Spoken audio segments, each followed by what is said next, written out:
आइए आज हम स्टडी करेंगे प्रश्न संख्या 32। कह रहा है for angle of projection of a projectile at angle 45 degree minus theta and 45 degree plus theta the horizontal range described by the projectile are in the ratio of. तो ये कह रहा है कि कोई प्रक्षेप गति हो रही है किसी पार्टिकल के द्वारा, तो वो दो एंगल पर यानी दो कोण पर वो मोशन कर रहा है। एक 45 माइनस थीटा है और दूसरा 45 प्लस थीटा है। तो कह रहा है कि दोनों स्थिति में जो हॉरिजॉन्टल रेंज है यानी क्षैतिज परास है उसका रेशियो क्या होगा उस प्रक्षेप पथ का। उस प्रोजेक्टाइल के लिए 45 प्लस थीटा एंगल और 45 माइनस थीटा एंगल में जो परास का रेंज है, क्षैतिज परास का रेंज, वो क्या होगा। तो देखिए फार्मूला हम लोग लगाते हैं हॉरिजॉन्टल रेंज यानी क्षैतिज परास का। फार्मूला होता है R equal to U square sine two theta by G. NCERT में हमने पढ़ा है। अब for angle of projection 45 degree minus theta, जब 45 डिग्री माइनस थीटा का कोण है तब हॉरिजॉन्टल रेंज क्या होगी, उसको R1 लिखा गया है। तो R1 बराबर यू स्क्वायर साइन 2 थीटा है, तो 2 ब्रैकेट में थीटा 45 माइनस थीटा कर दिया गया, अपान जी है तो जी लिख दिया गया। तो ये आ गया यू स्क्वायर साइन, अब 2 का गुणा कर दिया गया तो 90 डिग्री माइनस 2 थीटा अपान जी हो गया। अब साइन 90 माइनस थीटा की वैल्यू होती है कास थीटा, तो यहाँ पर साइन 90 माइनस 2 थीटा है तो इसकी वैल्यू होगी कास 2 थीटा। ये होता है फार्मूला, एक तरह से मान लीजिए जैसे sine square theta plus cos square theta बराबर 1 होता है, तो वैसे ही sine theta sine 90 minus theta बराबर कास थीटा होता है। तो यहाँ पर साइन 90 माइनस 2 थीटा है तो कास 2 थीटा होगा। तो यू स्क्वायर अपान जी वैसे बना रहा, साइन 90 माइनस 2 थीटा की जगह कास 2 थीटा लिख दिया गया। अब इसी प्रकार 45 प्लस थीटा के लिए, तो for angle of projection 45 degree plus theta, जब ये होगा तो द हॉरिजॉन्टल रेंज, तब हॉरिजॉन्टल रेंज क्या होगी R2। तो R2 बराबर यू स्क्वायर साइन 2, अब थीटा की जगह 45 प्लस थीटा रखेंगे, तो 45 प्लस थीटा 5G हो गया, तो ये हो गया you square sign 90 degree plus 2 theta हो गया, इसका गुणा हो गया अपान जी हो गया। अब ये देखिए फिर वैल्यू साइन 90 माइनस थीटा बराबर कास थीटा होता है, साइन 90 प्लस थीटा बराबर भी कास थीटा होता है। तो यहाँ पर 2 थीटा है तो कास 2 थीटा हो गया, तो u square upon g cos 2 theta. अब देखिए u square cos 2 theta by g आया, R1 बराबर R2 बराबर भी u square cos 2 theta upon g आया। तो 45 प्लस थीटा एंगल से फेंके या 45 माइनस थीटा एंगल से फेंके, रेंज समान होगी, तो इसलिए R1 अपान R2 हो गया, ये अपान ये लिख दिया गया, तो ये आ गया 1 अपान 1। तो 45 प्लस थीटा पे फेंके या 45 माइनस थीटा पे, रेंज समान होगी। 45 डिग्री पर मैक्सिमम रेंज होती है, उसके ऊपर जैसे 45 प्लस थीटा मतलब 45 में 15 जोड़ दें अगर और 60 डिग्री पे फेंकें, और 45 में 15 घटा दें 30 डिग्री पे फेंकें, तो दोनों तरफ फेंकने में वस्तु एक ही जगह पर गिरेगी जाके, यानी क्षैतिज परास सेम होगा, ये कहने का मतलब। तो 32 का बी ऑप्शन हमारा करेक्ट है। अब 33 नंबर क्वेश्चन देखते हैं।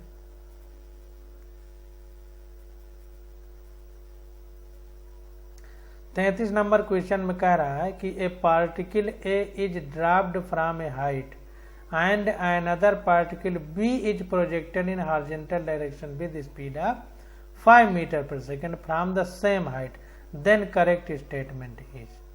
कह रहा है कि एक वस्तु है ए, एक पार्टिकल यानी कण है कोई ए, उसको मान लीजिए छत में हम चढ़ गए, छत से उसको फेंक दिया नीचे की ओर, ड्रॉप कर दिया जाता है, मतलब छोड़ दिया जाता है केवल हाथ से, कोई ताकत नहीं लगाई जाती, यानी स्वतंत्र रूप से वो गिरे, छोड़ दिया जाता है। और दूसरा जो बी है उसको हॉरिजॉन्टल डायरेक्शन में, मतलब क्षैतिज दिशा में ऐसे, जैसे यहाँ से इस तरफ फेंक दिया जाए क्षैतिज दिशा में, यहाँ चढ़ करके यहाँ से ऐसे फेंक दिया जाए, ऐसे फेंका जाए सीधा, लेकिन वो गिरेगा तो ऐसे ही। तो क्षैतिज दिशा में फेंक दिया जाता है कितना, 5 मीटर पर सेकंड के वेग से, सेम ऊंचाई से। एक चीज को ऐसे, एक गेंद को ऐसे ऊपर चढ़ के 5 मंजिला इमारत में चढ़ के ऐसे छोड़ दिया जाता है, मान लीजिए 5 मंजिला है, और एक को क्षैतिज दिशा में 5 मीटर प्रति सेकंड के वेग से फेंक दिया जाता है। तो कह रहा है कि दोनों में जो वस्तु गिरेंगी, दोनों गेंदें, तो उनमें 4 ऑप्शन दिए हैं, कौन सा सही होगा। तो यहां पर देखिए सी ऑप्शन करेक्ट होगा कि both particle will reach at ground simultaneously, यानी दोनों जो कण है वो पृथ्वी पर क्रमशः गिरेंगे, मतलब लगातार एक साथ गिरेंगे। क्योंकि देखिए जो वस्तु क्षैतिज में फेंकी जा रही है वो भी एक तरह से फेंका तो हमने क्षैतिज में, लेकिन गुरुत्वाकर्षण जी के कारण वो नीचे भी गिरेगी, तो वो भी एक तरह से स्वतंत्र रूप से नीचे गिर रही है, केवल हमारे द्वारा फेंके जाने की वजह से वो आगे जा रही है। स्वतंत्र रूप से जो नीचे गिर रही वो तो पृथ्वी के आकर्षण की वजह से। तो और पहली वालों को हमने स्वतंत्र रूप से नीचे फेंका था, तो चूंकि स्वतंत्र रूप से दोनों एक गिर रही हैं तो दोनों एक ही साथ पहुंचेंगी। तो 33 का सी वाला ऑप्शन करेक्ट होगा। अब इसको देख लेते हैं। देखिए time required to reach the ground is dependent on the vertical motion of particle. जो समय है कि किस समय पर वस्तु पृथ्वी पर पहुंचेगी वो केवल इस बात पर निर्भर करेगी कि वस्तु का जो ऊर्ध्वाधर मोशन है, वर्टिकल मोशन है, वो कितना है। तो vertical motion of both the particle and B are exactly same. तो जो ऊर्ध्वाधर गति है, वर्टिकल मोशन है, ऊपर से नीचे की ओर मोशन है, वो दोनों वस्तुओं के लिए ए और बी के लिए एग्जैक्टली सेम यानी एकदम समान होगा। क्यों? क्योंकि दोनों एक तरह से फ्री रूप से पृथ्वी की ओर गिर रही हैं। Although particle B has an initial velocity but that is in horizontal direction and it has no component in vertical। तो ये कह रहा है कि यद्यपि जो है B पार्टिकल में जो इनिशियल वेलोसिटी यानी प्रारंभिक वेग है वो क्षैतिज दिशा में है, वर्टिकल कंपोनेंट इसमें नहीं है। Has no component in vertical यानी component of a vector at a direction of 90 degree बराबर 0 डिग्री। कहने का मतलब ये है कि जो वर्टिकल कंपोनेंट है वो कुछ भी नहीं है, क्योंकि वस्तु 90 डिग्री पर फेंकी जा रही, तो वर्टिकल कंपोनेंट 0 डिग्री पर होगा, क्योंकि वस्तु नीचे गिरेगी और वर्टिकल कंपोनेंट ऊपर से नीचे ऐसे ही होता है ऊर्ध्वाधर। Hence they will reach the ground simultaneously, इसलिए वो पृथ्वी पर समान रूप से गिरेंगी। तो कहने का मतलब यह है कि ऊपर से नीचे एक तरह से दोनों स्वतंत्र रूप से ही गिर रहे हैं, क्योंकि हमने क्षैतिज दिशा में वस्तु को फेंका है, तो पृथ्वी की ओर जो आकर्षण से वो गिर रही है वो उसी तरह स्वतंत्र रूप से गिर रही है जैसे पहले वाली ए वस्तु गिर रही है। अब 34 नंबर, तो 33 का सी ऑप्शन करेक्ट हो गया। 34 नंबर क्वेश्चन देखते हैं। 34 नंबर में कह रहा है two projectile of same mass and with same velocity are thrown at an angle of 60 degree and 30 degree with the horizontal then which will remains same. तो कह रहा है कि दो प्रोजेक्टाइल हैं यानी प्रक्षेप हैं जिनका द्रव्यमान समान है और वेग भी समान है, और दोनों को 60 डिग्री और 30 डिग्री के कोण से क्षैतिज दिशा में फेंका जा रहा है। तो कह रहा है then which will remain same, तब दोनों के लिए क्या सेम होगा। तो अभी इसके पहले ही 45 प्लस थीटा और 45 माइनस थीटा वाला क्वेश्चन हमने किया था, तो वहां पर बताया गया था कि जो क्षैतिज रेंज है, क्योंकि 60 डिग्री मतलब 45 प्लस 15 है और 30 डिग्री 45 माइनस 15 है, तो ये 45 प्लस और 45 माइनस थीटा वाला कंडीशन बन गई। तो हमने क्या पढ़ा था कि उनकी रेंज समान होगी, ये हमने पढ़ा था। तो बी वाला ऑप्शन करेक्ट हो जाएगा, रेंज ऑफ प्रोजेक्टाइल सेम होगी। तो 34 का बी देखते हैं। एस थीटा 2 बराबर 90 माइनस थीटा 1। यहाँ पर देखिए ये कह रहा है कि ऐसे मान लिया जाए कि जो थीटा 2 है वो 90 माइनस थीटा 1 है। सो रेंज ऑफ प्रोजेक्टाइल R1 बराबर V0 square sine 2 theta by g बराबर V0 स्क्वायर साइन 2 थीटा बराबर होता है 2 sine theta into cos theta by g हो जाएगा। R2 बराबर V0 square 2 sign 90 minus theta 1। ये R1 हो गया, ये R2 हो गया। ये थीटा है, एक कोण थीटा 1 है या दूसरा थीटा 2 क्या हो गया 90 माइनस थीटा 1 हो गया। तो यहाँ थीटा 2 की जगह 90 माइनस थीटा 1 रख दिया इंटू कॉस 90 माइनस थीटा 1 हो गया। तो R2 हो गया V0 square 2 cos theta 1 sine theta 1 अपान जी हो जाएगा। अब देखिए यहाँ पर साइन 90 माइनस थीटा बराबर कॉस थीटा होता है, तो कॉस थीटा 1 लिख दिया, और कॉस 90 माइनस थीटा बराबर साइन थीटा होता है तो साइन थीटा 1 लिख दिया अपान जी हो गया। तब देखिए जो चीज़ यहाँ लिखी है वो चीज़ यहाँ भी लिखी है, बस केवल ये कॉस साइन इधर उधर हो गए हैं बस। तो इसलिए R2 बराबर R1 हो जाएगा। और चाहे वैसे समझ लिए जैसा हमने 45 प्लस थीटा और 45 माइनस थीटा से आपको बताया था। तो कुल मिला के दोनों की रेंज समान होगी।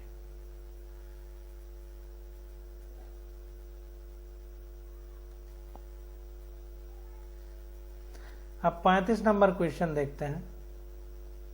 कह रहा है if a body A of mass m is throne with velocity v at an angle of 30 degree to the horizontal and another body b of the same mass is thrown with the same speed at an angle of 60 degree to the horizontal।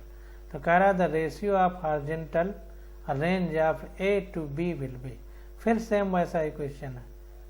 तो कह रहा है कि एक वस्तु है A जिसका द्रव्यमान m है, उसको v वेग से क्षैतिज से थीटा कोण पर फेंका जाता है, और दूसरी वस्तु B है उसका द्रव्यमान और पहले वाले का द्रव्यमान सेम है, उसको क्षैतिज से 60 डिग्री के कोण पर फेंका जाता है। तो कह रहा है दोनों के हॉरिजॉन्टल रेंज क्या होंगे, तो 1:1 का रेशियो होगा। इसको देख लेते हैं।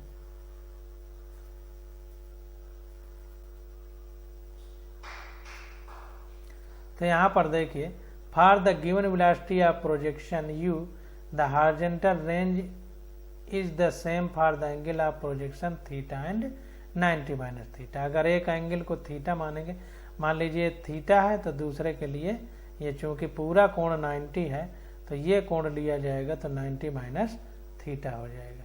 तो इसीलिए एक को थीटा माना तो दूसरे को 90 माइनस थीटा। अब हॉरिजॉन्टल रेंज का फार्मूला होता है R बराबर U square sine 2 theta upon जी।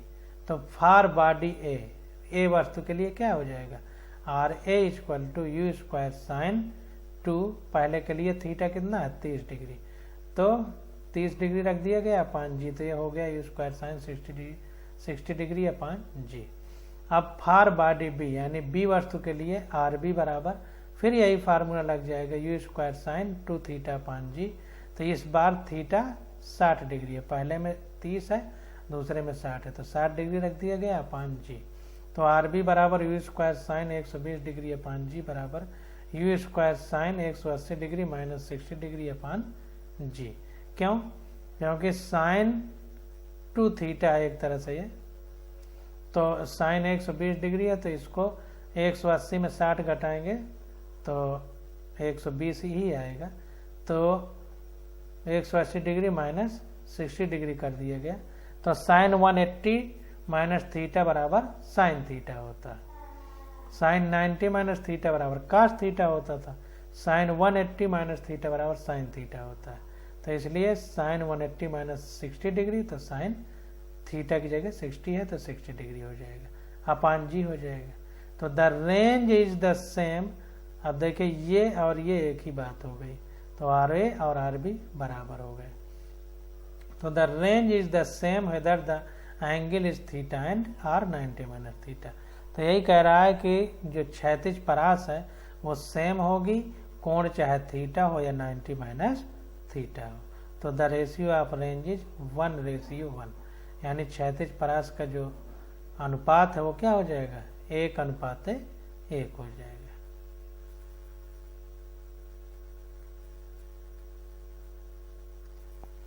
अब 36 नंबर क्वेश्चन देखते हैं। कह रहा है the maximum range of a gun of horizontal train is 60 kilometre if g बराबर 10 metre per second square then muzzle velocity of a shell must be. यहाँ पर देखिए ट्रेन लिखा है, हॉरिजॉन्टल रेंज एक तरह से क्षैतिज परास, किसी जो बंदूक है, गन मतलब बंदूक, तो उसका जो मैक्सिमम क्षैतिज परास है वो कितनी है, 16 किलोमीटर। अगर गुरुत्वीय त्वरण g 10 metre per second square है तो कह रहा है then muzzle velocity of a shell must be. Muzzle velocity का मतलब जो नाल देखेंगे राइफल या बंदूक की, उसमें ऐसे जैसे चूड़ी होती हैं बोल्ट में, वैसे अंदर बनी रहती है, तो उसी में घूमती हुई गोली के छर्रे निकलते हैं, तो इसलिए उसको मजल वेलोसिटी बोल रहा है। मतलब नाल वेलोसिटी एक तरह से कह सकते हैं। तो मजल वेलोसिटी विल बी, यानी मजल वेलोसिटी उसकी क्या होगी। तो इसको देखते हैं। मैक्सिमम रेंज हमको दे दिया है, गुरुत्वीय त्वरण दे दिया है, और वेलोसिटी पूछ रहा है।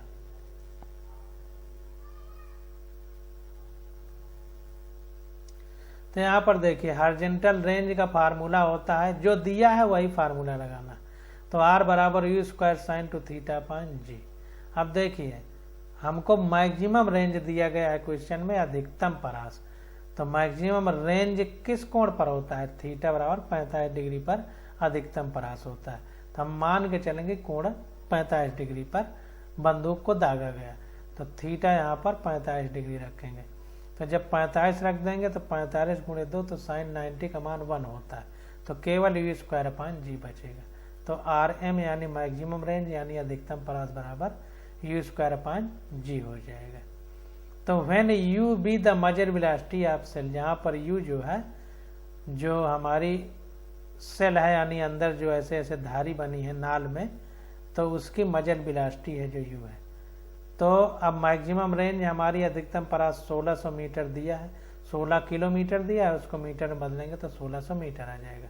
क्वेश्चन में दिया है बराबर u स्क्वायर अपॉन g की वैल्यू क्वेश्चन में दिया है 10 मीटर पर सेकंड स्क्वायर। अब यहाँ पर ये देखिए गलत ये u स्क्वायर नहीं होगा, तो अब इसको सॉल्व करेंगे तो ये u बराबर आ जाएगा, ये इधर चला जाएगा, तो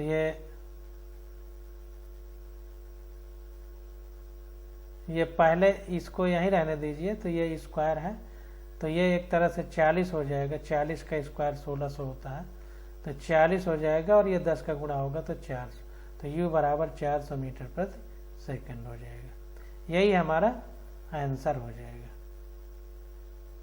अब 37 नंबर क्वेश्चन देखते हैं। अब यूनिफॉर्म सर्कुलर मोशन यानी एक समान वृत्तीय गति, तो इसके क्वेश्चन अब आ गए। कह रहा है two particle A and B are moving in uniform circular motion in concentric circle of radii R A and R B with speed V and V B respectively. तो कह रहा है दो कण हैं ए और बी हैं, कैपिटल ए और कैपिटल बी, ये दोनों एक समान वृत्तीय गति में मोशन कर रहे हैं, और वृत्त कैसा है, कॉन्सेंट्रिक है। कॉन्सेंट्रिक का मतलब एक वृत्त छोटा है तो एक बड़ा है, इस तरह मान लीजिए, एक ये है तो एक ये है, मतलब दोनों की सेंटर एक ही है, इस तरह चक्कर लगा रहे हैं, तो उनको कॉन्सेंट्रिक कहते हैं। मतलब एक त्रिज्यीय, एक तरह से ये एक केंद्रीय कॉन्सेंट्रिक का मतलब सेंटर जो है, केंद्र है, वो एक ही साथ है, तो इस तरह वृत्त में वो चक्कर लगा रहे हैं।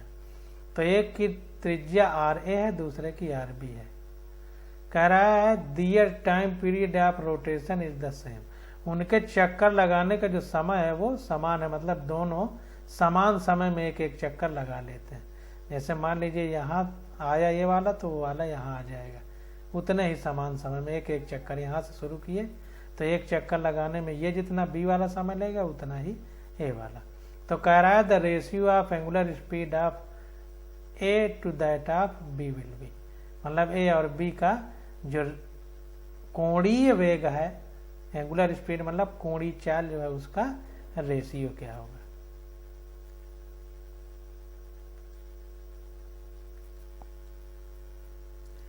तो देखिए उसने ये बताया है कि एक ही समयावधि में दोनों अपने प्रारंभिक बिंदु पर पहुंच जाते हैं, तो इसलिए समय वाला ही फार्मूला लगाएंगे। अब चूंकि हमसे कोणीय वेग पूछ रहा है तो जिस फार्मूले में कोणीय वेग होगा वही फार्मूला लगाएंगे। तो हमारा फार्मूला होता है t बराबर 2π/ओमेगा, ये फार्मूला होता है, इसको याद कर लीजिए, जहाँ पर ओमेगा हमारा कोणीय वेग है। इसी का एक फार्मूला होता है t बराबर 2πn, n का मतलब आवृत्ति होती है।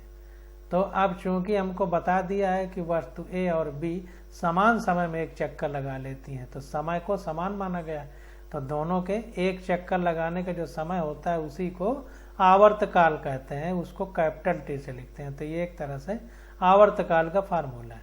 तो दोनों का आवर्तकाल चूंकि समान है इसलिए टी ए बराबर टी बी कर दिया गया। अब t बराबर 2π/ओमेगा होता है, तो a के लिए ओमेगा ए लिख दिया, b के लिए ओमेगा b लिख दिया, क्योंकि 2π तो सेम ही रहेगा, नियतांक बदलेगा नहीं।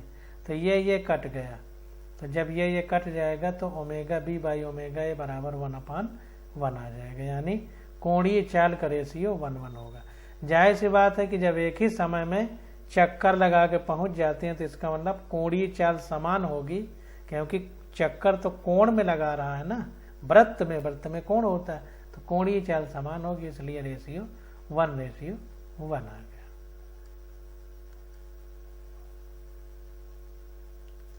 अब क्वेश्चन नंबर 38 देखते हैं।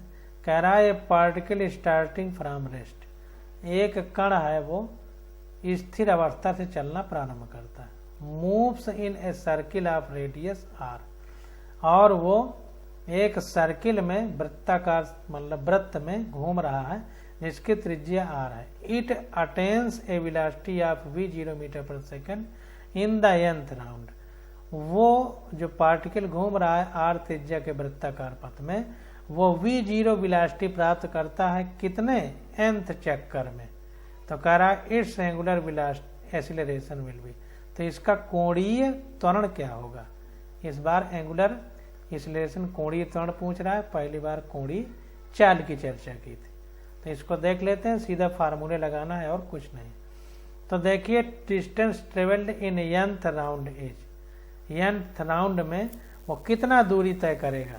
तो चूंकि एक सर्किल वृत्ताकार पथ में चल रहा है तो जो परिधि है वृत्त की वही तो दूरी तय करेगा। तो परिधि कितनी होती है 2πr, तो 2πr और कितने चक्कर लगा रहा है, n चक्कर लगा रहा है। तो जितने चक्कर है उसमें अगर परिधि का गुणा कर दिया जाए तो पूरे कितना दूरी तय करेगा आ जाएगा। तो वही देखिए परिधि का फार्मूला होता है 2πr, उसी में n चक्कर चूंकि लगा रहा है तो n का गुणा कर दिया गया। इसको उसी तरह समझिए जैसे मान लीजिए परिधि 10 मीटर है और 10 चक्कर लगाया, तो 10 में 10 का गुणा किया तो बताया कि 100 मीटर वो चला। तो परिधि 2πr है और n चक्कर लगाया तो n का गुणा किया तो कितने राउंड हो गए वो निकल आया, कितना दूरी तय किया वर्त ने वो निकल आया, क्योंकि परिधि के बराबर दूरी तय करेगा और परिधि में जितने चक्कर लगाएगा उतने गुना होता चला जाएगा, तो उतने का गुणा कर दिया गया। अब देखिए फार्मूला होता है v² बराबर u² प्लस 2as। अब ये फार्मूला क्यों लगाया गया, क्योंकि हमसे कोणीय त्वरण पूछ रहा है, तो जिस फार्मूले में त्वरण होगा वही हम फार्मूला लगाएंगे। तो इसमें चूंकि त्वरण है और प्रारंभिक और अंतिम वेग है, और क्वेश्चन में हमसे कहा भी गया है कि स्थिर अवस्था से चलना प्रारंभ करता है, तो प्रारंभिक वेग 0 हो जाएगा, स्थिर है क्योंकि। तो वही फार्मूला उसी हिसाब के हम लगाते हैं जिस हिसाब से क्वेश्चन में दिया जाता है। तो v² बराबर u² प्लस 2as, तो v0² बराबर u0 है प्लस 2a, और यस जो दूरी है वो 2πrn हो गई। तो ए बराबर हमारा आ गया, अब ये वी स्क्वायर है इधर आएगा तो बटे में जाएगा, तो 4 पाई आर एन या 4 पाई एन आर हो गया, क्योंकि 2 का यहाँ गुणा हो जाएगा। तो इसलिए एंगुलर एक्सीलरेशन एल्फा बराबर होता है जो त्वरण बटे त्रिज्या होती है, इसको ध्यान दीजिए। जो एंगुलर एक्सीलरेशन होता है सामान्य एक्सीलरेशन में बटे आर करना पड़ता है, यानी ए बराबर आर एल्फा होता है फार्मूला, लेकिन चूंकि एल्फा पूछ रहा है तो ए अपान आर हो गया, ये सीधा फार्मूला होता है। तो अब देखिए कुछ लोग हमसे पूछते हैं कि कौन सा फार्मूला लगाया जाए, तो हमको यहाँ से नीचे से चलना, जैसे कोणीय त्वरण एल्फा बराबर ए अपान आर होता है, तो हमको पहले सामान्य रेखीय त्वरण निकालना पड़ेगा। तो रेखीय त्वरण कैसे निकलेगा, क्वेश्चन में हमको प्रारंभिक चाल बता दिया है कि 0 है और अंतिम चाल कुछ है और दूरी हम निकाल लेंगे, तो हम ऐसा फार्मूला लगाएंगे गति का, ऐसे गति के नियम का ऐसा समीकरण लगाएंगे जिसमें सब चीज आ जाए। तो इसमें देखिए अंतिम वेग भी आ गया, प्रारंभिक वेग भी आ गया, त्वरण भी आ गया, दूरी भी आ गई, तो वैसा ही फार्मूला लगाए। तो यहाँ पर आंसर आ गया v0 स्क्वायर अपान 4 पाई एन आर स्क्वायर। अब चूंकि एंगुलर कोणीय त्वरण का फार्मूला होगा रेडियन पर सेकंड स्क्वायर, रेखीय त्वरण का होता है मीटर प्रति सेकंड स्क्वायर, तो चूंकि इसमें रेडियस होती है तो रेडियन पर सेकंड स्क्वायर, रेडियस का मतलब त्रिज्या, क्योंकि वृत्ताकार पथ में चल रहा है, वैसे रेडियन कोण का मात्रक होता है। तो चूंकि कोणीय गति हो रही है इसलिए यहाँ पर रेडियन मात्रक रखा गया।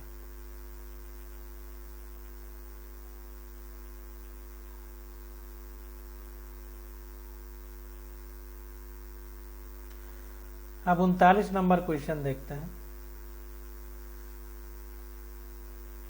कह रहा है in the given figure A बराबर 15 मीटर पर सेकंड स्क्वायर। कह रहा है कि ये चित्र दिखाया गया है, इसमें जो वस्तु ये है इसका जो त्वरण है, क्योंकि इससे पता चल रहा है मीटर पर सेकंड स्क्वायर, मात्रक इससे पता चल रहा है कि ए त्वरण है, तो ए हमारा 15 मीटर पर सेकंड स्क्वायर है, represents the total acceleration of a particle moving in clockwise direction in a circle of radius R बराबर 2.5 metre as given instant of time the speed of the particle. तो ये कह रहा है कि एक जो वस्तु है वो इस तरह घड़ी की सुई की दिशा में क्लॉकवाइज डायरेक्शन में घूम रही है, और इसका जो कुल त्वरण है, देखिए टोटल एक्सीलरेशन कह रहा है, कुल त्वरण है, ध्यान दीजिएगा ये गुरुत्वीय त्वरण नहीं है, ये जो घूम रहा है इसका कुल त्वरण है, और त्रिज्या इसकी जो वृत्तीय पथ में घूम रहा है उसकी त्रिज्या 2.5 मीटर है। तो कह रहा है कि वस्तु की स्पीड क्या होगी, यानी चाल क्या होगी। त्वरण दे दिया है, देखिए कोण भी दे दिया है, इस कोण पर ये कुल त्वरण लग रहा है, त्रिज्या दे दिया है, कोण दे दिया है, त्वरण दे दिया है। अब हमसे पूछ रहा है कि चाल क्या होगी इस पार्टिकल की। तो यहाँ पर देखिए हमको दे दिया है त्वरण ए बराबर 15 मीटर पर सेकंड स्क्वायर, जो दे दिया है उसको लिख लेंगे। आर त्रिज्या दे दिया है 2.5 मीटर, और फ्रॉम फिगर अगर इस चित्र से देखें तो हमारा ये चित्र अगर देखा जाए तो कोण थीटा डिग्री पर है, और ये हमारा ए है। तो देखिए अगर ये ए है तो इसके अगर हम 2 घटक बनाएं तो एक घटक ये हो जाएगा और एक घटक ये हो जाएगा, जो ये तीर लगी है, ये 2 घटक हो जाएंगे। अब देखिए कोई भी वस्तु किसी उसमें चक्कर लगाती है और अगर वृत्ताकार पथ में घूम रही है तो उसमें जो त्वरण लगता है वो केंद्र की ओर लगता है। अभी केंद्र त्वरण जिसको कहते थे, सेंट्रीफ्यूगल फोर्स जिसको बोलते थे, अभी केंद्र त्वरण। तो ये जो है चूंकि अंदर की ओर है, तो हमने बताया था कि कास थीटा के जो पास में होगा, थीटा के जो पास में होगा उसको कास लिखेंगे, जो सामने होगा साइन लिखेंगे। तो ये चूंकि अभी केंद्र त्वरण को बता रहा है तो ये a cos थीटा हो जाएगा। तो ये a cos थीटा हो गया। तो अब ये अभिकेंद्र त्वरण a cos थीटा हो गया। तो इसीलिए AC का मतलब सेंट्रीफ्यूगल फोर्स या अभिकेंद्र त्वरण, सेंटर की ओर जो है, केंद्र की ओर, इसलिए C लगा दिए गए। तो AC बराबर हो गया a cos 30 डिग्री, चूंकि 30 डिग्री का कोण है तो थीटा की जगह 30 लिख दिया। तो ये a हमारा 15 मीटर पर सेकंड स्क्वायर दिया है।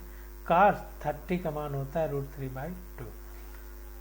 तो ये हो गया। अब as we know, अब हमको पता है कि अभिकेंद्र त्वरण बराबर v²/r होता है। AC बराबर v²/r हम लोगों ने NCERT में पढ़ा है, ये फार्मूला होता है, ये फार्मूला होता है। तो यही फार्मूला लगा दिया तो v बराबर आ गया √AC इंटू r आ गया, क्योंकि स्क्वायर इधर जाएगा तो रूट लग जाएगा अगर स्क्वायर हटाएंगे। तो v बराबर, अब इसी में सारी वैल्यू रख देंगे। AC की वैल्यू ये आ गई है, r हमको दिया है, सारा रख दिया तो सॉल्व करने पे आ गया लगभग 5.7 मीटर प्रति सेकंड। तो ये हमारी स्पीड हो गई, यानी चाल हो गई इस वृत्ताकार पथ में घूम रहे कण की। तो 39 का C ऑप्शन हमारा करेक्ट हो गया।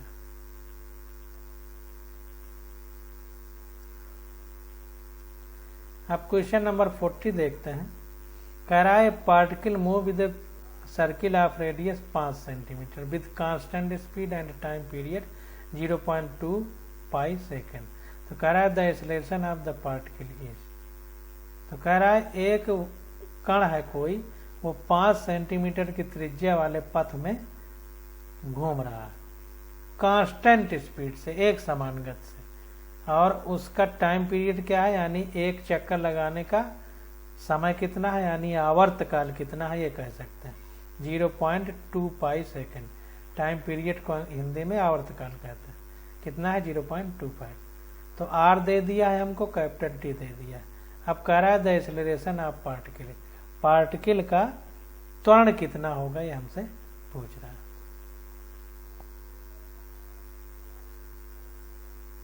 तो यहां पर देखते हैं, तो r दे दिया है हमको क्वेश्चन में 5 सेंटीमीटर, इसको मीटर में बदलेंगे तो 5 × 10⁻² मीटर हो गया।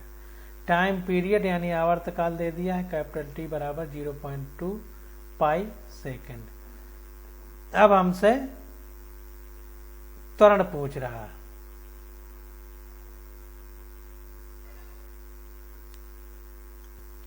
तो देखिए त्वरण का फार्मूला होता है AC = v²/r, और दूसरा फार्मूला होता है, अगर कोणीय वेग की बात करें तो AC = ω²r, ये भी फार्मूला होता है। सारे फार्मूले याद कर लीजिए। तो अब ओमेगा बराबर 2 π/T होता है, ऊपर हमने इसके ऊपर पढ़ा था। तो ओमेगा बराबर 2 π/T होता है, तो ओमेगा की जगह 2 π/T रख दिया, स्क्वायर है तो स्क्वायर कर दिया, इंटू r बराबर 2 पाई, और T का मान हमको 0.25 दिया है तो 0.2 पाई हो गया। R की वैल्यू हमने यहाँ क्वेश्चन में दिया है, तो 5 × 10⁻² हो गई, तो ये हो गया 5 मीटर प्रति सेकेंड स्क्वायर। ये अभिकेंद्र त्वरण हो गया। ध्यान दीजिए अभिकेंद्र त्वरण है। As particle move with constant speed therefore its tangential acceleration is 0, so AT = 0। अब चूंकि ये वस्तु एक समान वृत्तीय गति कर रहा है, इसलिए इसका जो क्षैतिज त्वरण होगा ये वाला, जैसे ये क्षैतिज त्वरण है, एक अभिकेंद्र, इसमें भी देखिए हमने अभिकेंद्र त्वरण लिया था क्योंकि ये भी एक समान गति से चल रही थी।